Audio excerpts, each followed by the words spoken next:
new canvas. Yay! New canvas. Thumbs up or down. This is our new one that's gonna go where this is at. Cool. Hey, my name is John. I'm the owner of Martin's Coffee and Bakery. We also own another shop in Huntington, Tennessee called 1822. I've been in the coffee industry for only 3 years. Out of that 3 years, we've started 2 shops, done around $2 million in gross sales. That's a okay number. It's not like super crazy awesome for restaurant style sales. We are in a very small town in Martin, Tennessee. It's in the west part of Tennessee with a population of around 11,000 people. Before we started inside of the coffee industry, I knew absolutely zero. I did a lot of marketing work for other businesses that were inside of the same field, but had no structure or organizational skills in designing a coffee menu, managing teams, all the accounting work, getting all the license, getting passed on health inspections, building codes, none of that stuff. My very brief history and motivation for wanting to start a coffee shop is that I bought a downtown building for a marketing and branding agency. My wife was a teacher at the time, and she very much wanted to not teach anymore. Just wasn't for her, didn't want to do it. When she saw the space that we bought, she said, maybe we could do a coffee shop. Like, this space is perfect for it.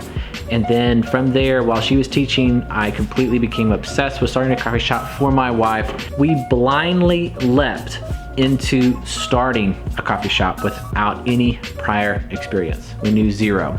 I originally thought that I could simply put an espresso machine with our own flavors, with no food, no nothing, and just serve it to my clients that I had and maybe a few others, and that it would cash flow itself. Now we have a full kitchen. We're doing hot lunches.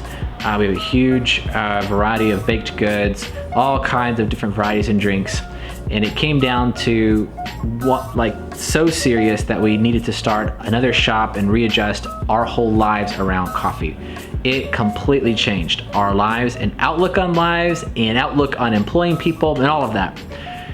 But specifically, there are 3 major things that I wish that I would have known before I started a coffee shop. The very first thing is I wish that I would have gotten an accountant from the very first day that I thought about doing a coffee shop.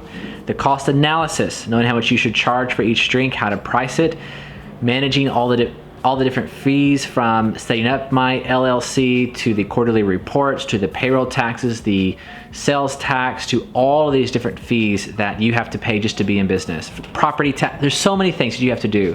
Having an accountant to walk you through the whole process of how to set up your cost analysis on your menu, to filing everything for you, to managing your payroll for your employees, to safeguarding you when anything happens, that is the very first thing that I wish I would have done, that I'd recommend to anybody wanting to get into the coffee industry, is having a real understanding of your numbers in real time. Labor versus sales needing to be at 30%, your overhead needing to be at a certain percentage, and having a realistic, practical understanding of hard numbers and how they apply to business. This is not something that you randomly start. You can randomly start it and then lose $500,000 of investment and never get anywhere, because you have to understand how that works. I wish that I would have had an accountant look over all of my books at the beginning. Luckily, I was obsessed with analytics and data, and some people really opened up their doors to me. I was very fortunate in having people around my area that opened up their books, that opened up their menus, that showed me all of their numbers and how they were operating. And in our first year, we were profitable. It's extremely rare. I account it to our marketing and being very present on social media and doing lots of videos. But step number 1 is to get an accountant. Step number 2 is to hire extremely slow and fire very, very fast. I had no freaking idea how hard it was to employ people. I had people work with me in my marketing agency, but it's extremely different than when you're paying $10 to $15 an hour for service-based work. To my embarrassment, we've employed over 100 people in the past 3 years. That's embarrassing. That's terrible. And the reason why that is such a high turnover is that in the beginning, I had no idea how to manage people. I was raised a very strict life. We had to clean constantly. There was no excuses. My dad owned a small barbecue restaurant, and I worked in that at a very, very, very young age and learned what hard work was really about. Most people that you employ will not have that work ethic. They will not care that it is your business. They will not have personal ownership inside of the business. And I became very, very upset with people who would not show any sort of work ethic or caring about their position. My response was in anger towards them. I thought of this huge amount of things. Why are you not doing this? Why are you not doing this? Why do I have to show you how to wipe a table? And the attitude was, why do I have to show you? Why do I have to convince you to care? And that was wrong on my part. Now we've had the same employees for the past 6 months because of a new strategy in hiring and keeping people happy at work. It's no longer the flip of why don't you care? It's how can I build in more value for my employees to give back to our customers. Right now we have 12. We were up to 20 at a time, and with our other shop before we sold it, we had 40 employees that we were managing, not including the other businesses that we have. If I had to go back, I would have a very strong training program. I would maybe even outsource it to another company who has a really strong HR department.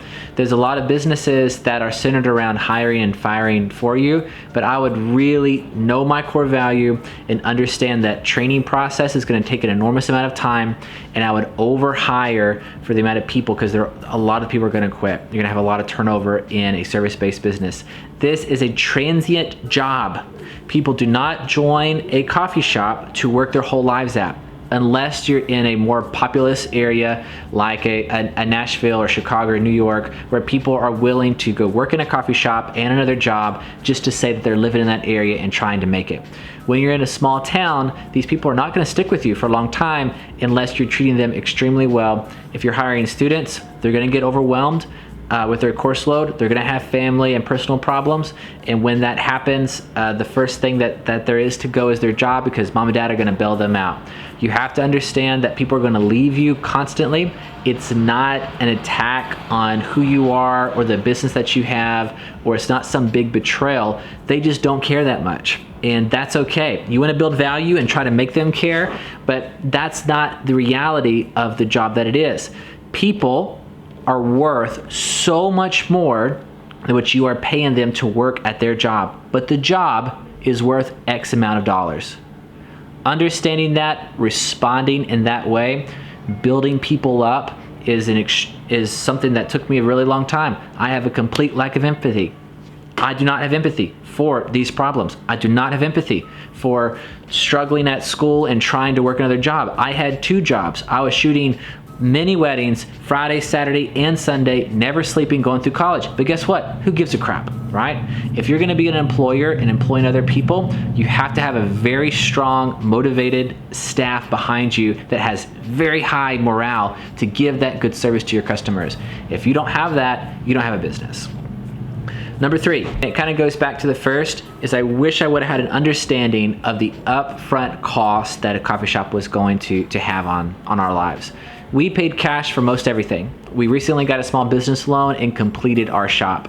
We are 3 years in and are just now figuring out all that our shop wants to be. If I would have spent more time researching that we needed to have more food options instead of coffee options to sustain our business, I could have done all of that at one time.